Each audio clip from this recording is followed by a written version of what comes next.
Hello, and welcome to this special edition of Cronkite News. I'm Courtney Malley. Part of our news mission is to bring comprehensive public policy reporting to the state of Arizona. And Cronkite News is the only news organization in the state with a dedicated bureau in Washington, D.C. Tonight, we highlight some of our top stories from the nation's capital, from the controversy over new policies from the Trump administration to key Arizona issues up for debate on Capitol Hill. 50 years after his plane was shot down from the sky, Arizona Senator John McCain reflects on his time in Vietnam and the soldiers he served beside. Cronkite News reporter Bailey Vogt takes a look at McCain's time as a prisoner of war.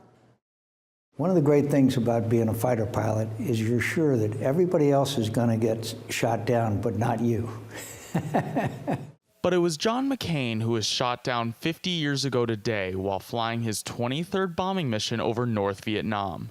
A missile hit his A-4 Skyhawk jet and it crash-landed into a lake. I was barely able to get back to the surface, but then a bunch of them jumped in, and there's a picture which I'm sure you'll show of them pulling me out of the lake. You can see my arm is broken and up high. And then, of course, once they pulled me out, they weren't very happy to see me. John Furr, an Air Force pilot who spent time in Vietnamese prisons with John McCain, said that once McCain was imprisoned, the treatment did not get much better.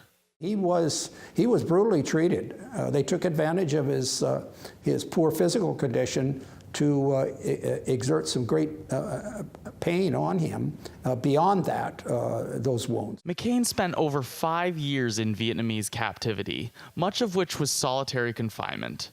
Furr believes that his ability to survive is linked to his family's military background. He grew up in a very disciplined family, with his grandfather being an admiral, his dad being an admiral. And you don't get to be admirals unless you're a disciplined leader of men in wartime. And a lot of that rubbed off on John.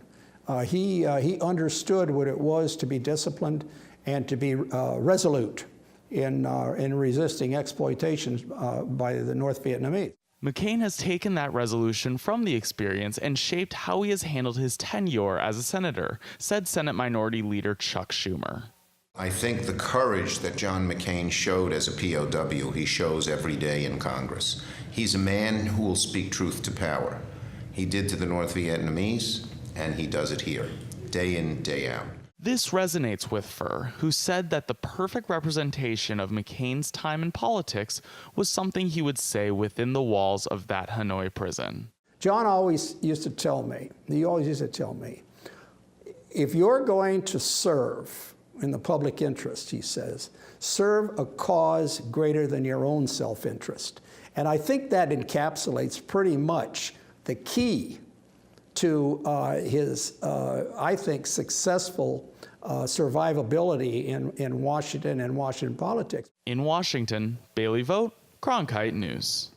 Immigrants are detained on U.S. borders every day. And a recent report says women seeking asylum here are too often held with other immigrants in detention facilities that can be wanting. Cronkite News reporter Trevor Fay went to the Capitol Hill for the debate over conditions they face. Complaints about the quality of medical care, of access to attorneys, even availability of feminine hygiene products. Those are among the issues raised by asylum-seeking women who have been held by Immigration and Customs Enforcement, according to a report by the Women's Refugee Commission. Isabel Solis shared her sister's story of detention with congressional representatives at a public forum on Capitol Hill. We had to push for ICE to provide, like I said, basic medical care in order for her to get it. And she was lucky to receive this medical attention because we were doing advocacy on the outside for her. Representative Lucille Roybal Allard of California read the details of the report, which was based on interviews with 150 women at 7 ICE detention facilities across the Southwest. Immigrant women in detention are forced to utilize used underwear, lack sufficient and appropriate feminine hygiene products. Sarah Rodriguez of ICE's Office of Public Affairs wrote in an email that ICE ensures the quality of medical, mental, and dental care to all people in its custody. Dora Shariro was an ICE official in the Obama administration. She says the criminalization of the detention system is troubling, but people misunderstand the basics of civil justice procedure. The general public also, I think, is extremely unaware that the protections that we're so accustomed to in the criminal justice system don't apply in the civil justice system. The panel is calling on Congress to enact greater oversight on agencies like Immigration Customs Enforcement and Customs and Border Protection. In Washington, Trevor Fay, Cronkite News. The Dignity for Detained Immigrants Act, which proponents say would fix immigration detention issues, currently has 62 co-sponsors in the House. It has not yet been brought to a vote. Common items like laptops, tablets, even children's toys. The Transportation Security Administration says they've all been used to disguise explosive devices. That's why the TSA is now requiring flyers to go through another security step before boarding a plane, as Cronkite News reporter Andrew Nicola explains. A banana and an e-reader may not seem to have much in common, but to security screeners at the nation's airports, the two items can look like explosives are hiding in your luggage. That's why the Transportation Security Administration is now requiring that any electronic device bigger than a cell phone be put into its own bin for X-ray screening. We're asking people to remove their small electronic devices larger than a cell phone from their carry-on bags and put them in a bin with nothing above them, nothing below them, so we can get a good, clear image of a good, clear X-ray image. Farbstein showed how those devices can be taken apart and used to hide explosives. As for the bananas, foods with that consistency can look like explosives on the scanner, so TSA is suggesting, but not requiring, that you take them out too. People in Phoenix Sky Harbor have experienced this possibly longer security process, but starting soon, people across the country could begin to see changes in their wait times in their airports. TSA concedes the extra steps might add to wait times, and it is again reminding travelers to leave plenty of time before their flights. But Farbstein said the new measures don't ask flyers to do much more than they have already been doing. People have been doing something very similar with their laptops for years. We've been asking them to remove their laptops from their carry-on bags. Now we're asking them as well to remove their large electronics, larger than a cell phone, their personal electronic devices, and do the same. It's really not that complicated. The goal, she says, is to stay one step ahead of the terrorists. Reporting at Dulles International Airport in Virginia, Andrew Nicola, Cronkite News. Another hope for DACA recipients is the bipartisan DREAM Act. It's been around for years, but supporters say this year it might pass. Cronkite News reporter Adrienne St. Clair explains. Senator Lindsey Graham, a Republican from South Carolina, stood with his lead co-sponsor, Senator Dick Durbin, a Democrat from Illinois, and said he's never felt better about the chances of passing the DREAM Act, a bill that will make elements of the now temporary DACA program permanent. I've never seen the stars align like they are today. Those aligning stars include a productive hearing with the Senate Judiciary Committee, growing public support, and recent positive statements by President Donald Trump. Let me tell you why I feel most hopeful this time. The president, I think, has the right attitude about solving this problem. He ran a very difficult and tough campaign on immigration. When he speaks, I think people in the House on my side of the aisle are going to listen. The Trump administration announced in early September the wind down of the DACA program over the next 6 months, giving Congress the responsibility to come up with a solution for the nearly 800,000 DACA recipients across the country. But in spite of the optimism from Graham and Durbin, Arizona dreamers like Maxima Guerrero from Mesa said she's worried about the details of the deal.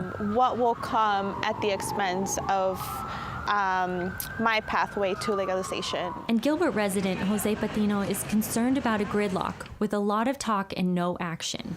My concern is that legislators are not moving at all. But legislators are aware of the deadline they face. The March 5th deadline is going to make us act. Failure is not an option. In Washington, Adrienne St. Clair, Cronkite News.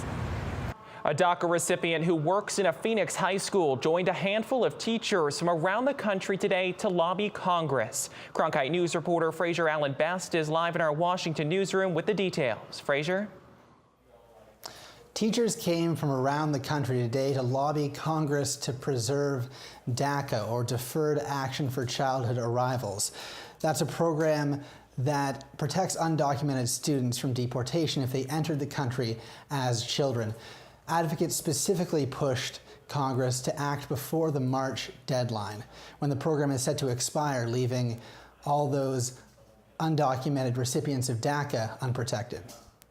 Hugo Areola Tinoco is a teacher aide from Phoenix who sees the human impact of immigration decisions made in Washington firsthand. I see students just in fear and anxiety in the schools, just wondering what's going to happen with now that DACA has been rescinded. For Areola Tinoco, it's not just about his students. Besides working in the Phoenix Union School District, he's a DACA recipient himself. That brought him to Washington today to lobby with the National Education Association, pushing for a vote on the DREAM Act. As a student who had to work off the books to pay tuition, Areola Tinoco sees work permitting as a logical addition to the education eligibility offered by DACA. A lot of undocumented students going through college and getting a degree and then applying for jobs, even just entry-level jobs that they're probably either overqualified for or they qualify and get them. But others feel that a vision of the DREAM Act that includes work eligibility is unacceptable. R.J. Howman is Government Relations Director at the Federation for American Immigration Reform. You know, adding a large group of people, you know, to that pool of competition, you know, is something that greatly worries us. And, you know, again, we don't believe those people should be rewarded. But Areola Tinoco doesn't feel competition is a realistic concern. If you qualify for a job, you know, why shouldn't you get the job?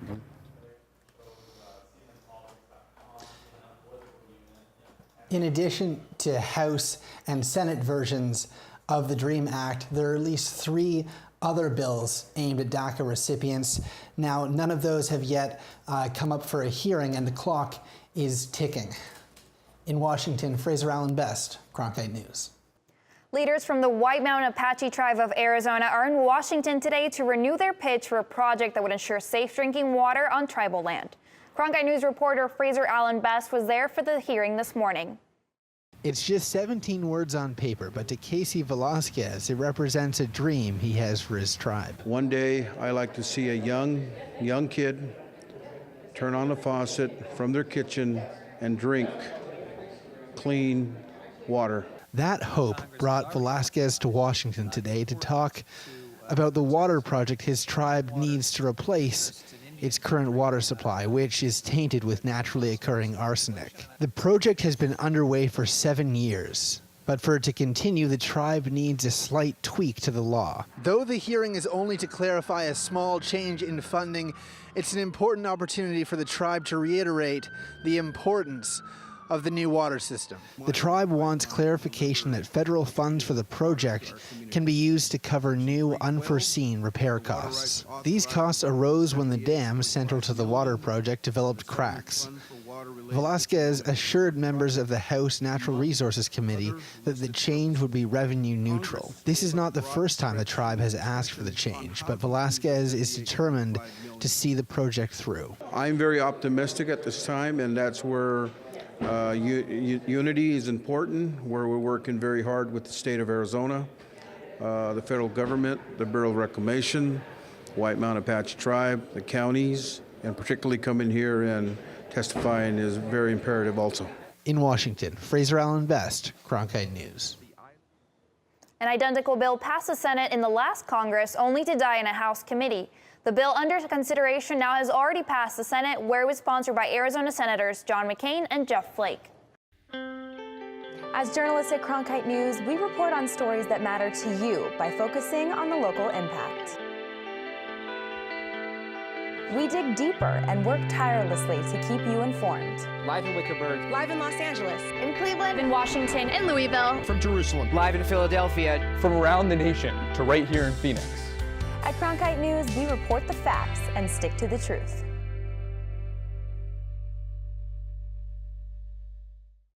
Arizona Congressman Trent Franks is making a case to the Senate to pass the Pain-Capable Unborn Child Protection Act, a bill that would ban most abortions after 20 weeks of pregnancy. Cronkite News reporter Bailey Vogt is live in our Washington bureau with the latest. Bailey? This would not be the first time the House has passed Congressman Franks' bill. Similar versions were passed in both 2013 and 2015, but those bills failed in the Senate each time, and both sides say the Senate is expected to be the hurdle again this year. That has not stopped Congressman Franks from trying again. No matter what else they do in this chamber, I believe they will look back on that day as a day they stood for those who could not protect themselves, for the least of their little brothers and sisters. Arizona Representative Trent Franks continued to promote his Pain-Capable Unborn Child Protection Act, which passed the House yesterday. The bill would make it a crime to perform an abortion after 20 weeks of pregnancy, except in cases of rape, incest, or where the mother's life is in danger.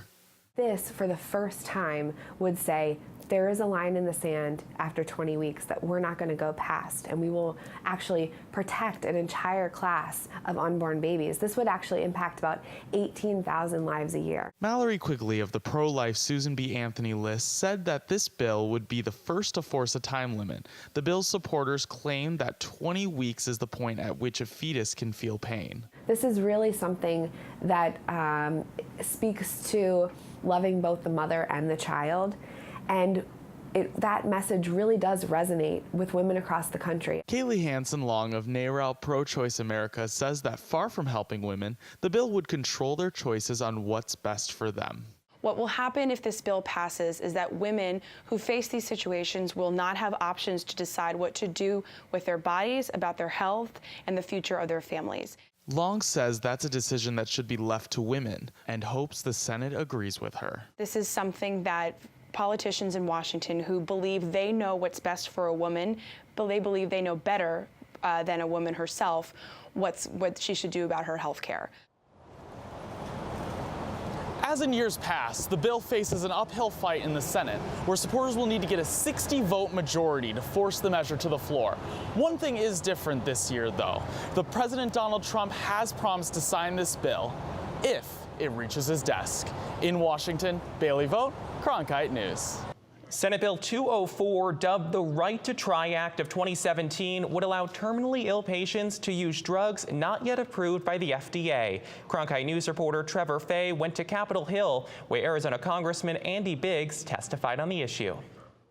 Retired U.S. Navy Lieutenant Commander Matt Bellina suffers from ALS, better known as Lou Gehrig's disease. Many like him are denied access to drugs they think could help. I need to know before I die that if my children find themselves in this unenviable position, this nation that I proudly serve will respect their liberties and the right to make their own decision about their medical treatments. That's why Bellina spoke to the House Committee on Energy and Commerce about why people need the right to try experimental drugs. Arizona Congressman Andy Biggs testified before the committee to voice his support for the legislation.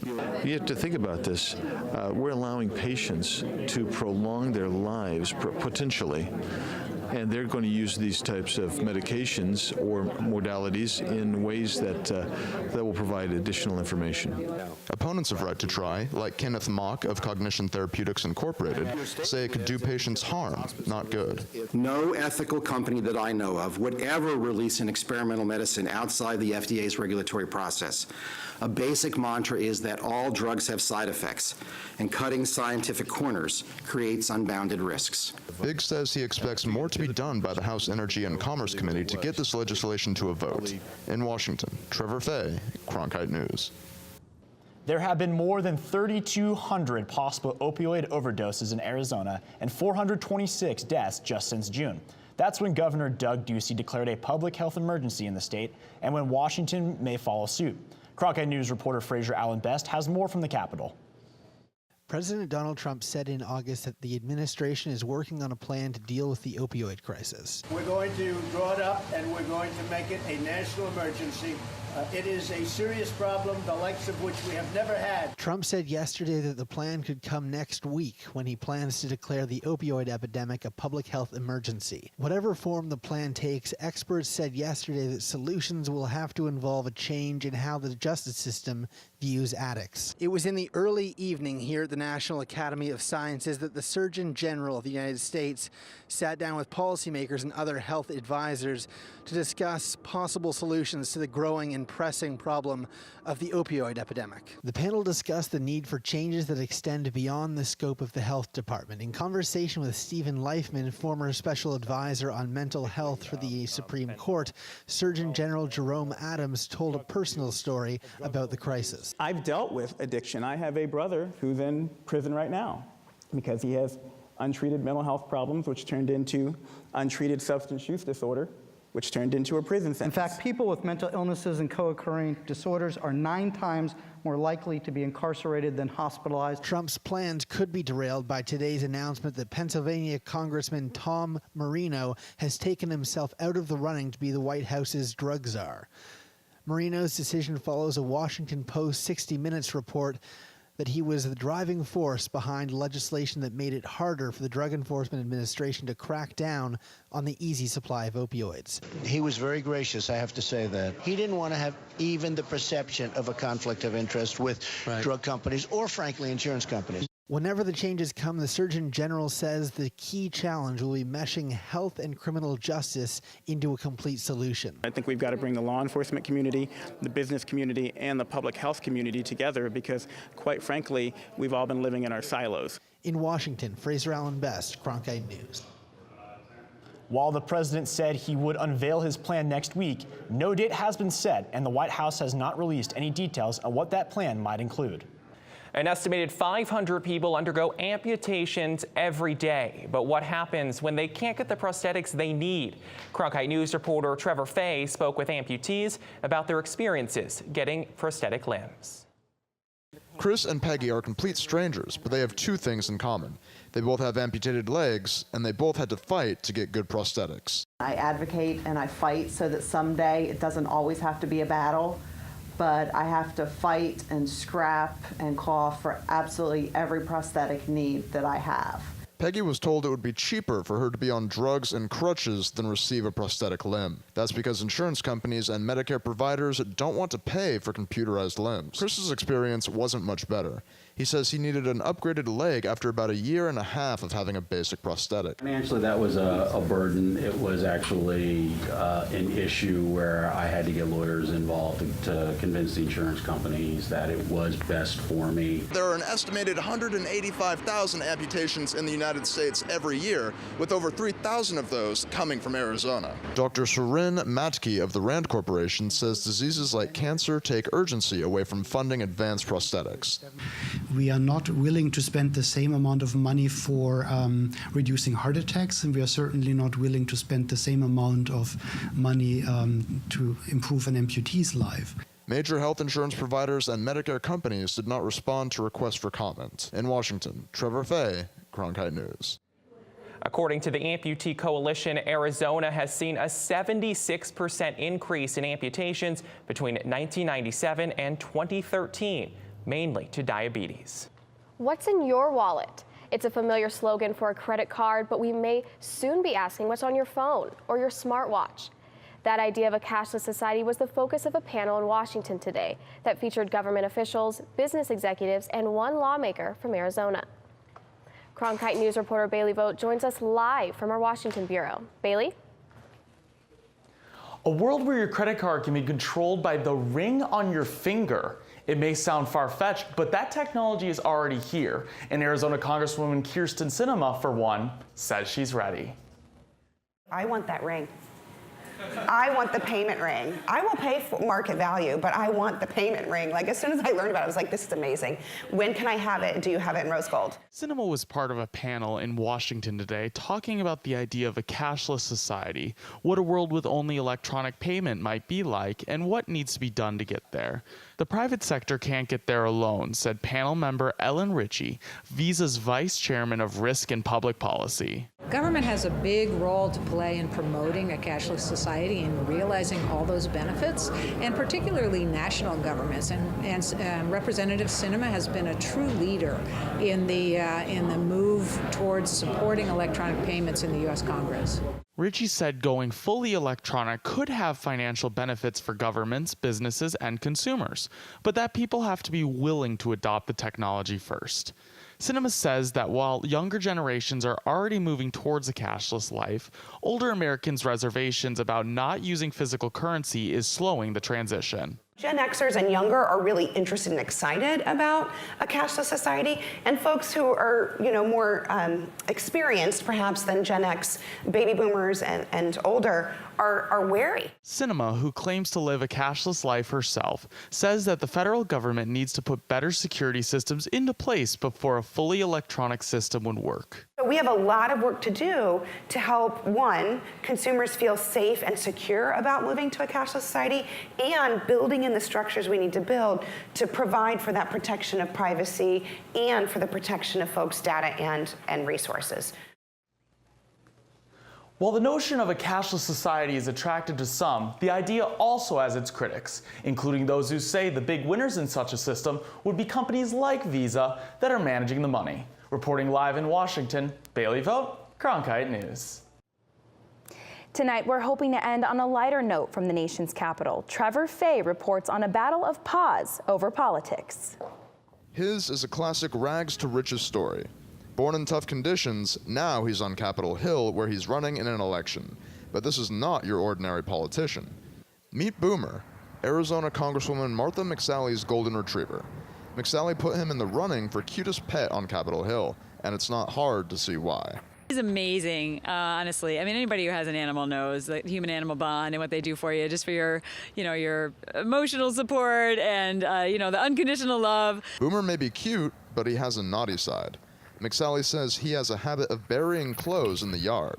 My mom was visiting and we had her pajamas disappear, and then all of a sudden, a few weeks later, we find tops, bottoms, and socks all rolled up together behind the mesquite tree. A little piece of pink was sticking out, and Boomer decided to unearth it.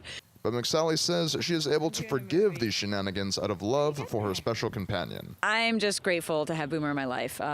Those of us who have rescues always say, who rescued who, right? And I mean, he is such an important part of my life. I just love him so much. The Cutest Pets on Capitol Hill contest featured 3 categories: dogs, cats, even a hedgehog, with a total of 22 pets in the running through last weekend. In Washington, Trevor Fay, Cronkite News. Thanks for joining us for this special edition of Cronkite News. For more multimedia coverage, go to cronkitenews.azpbs.org.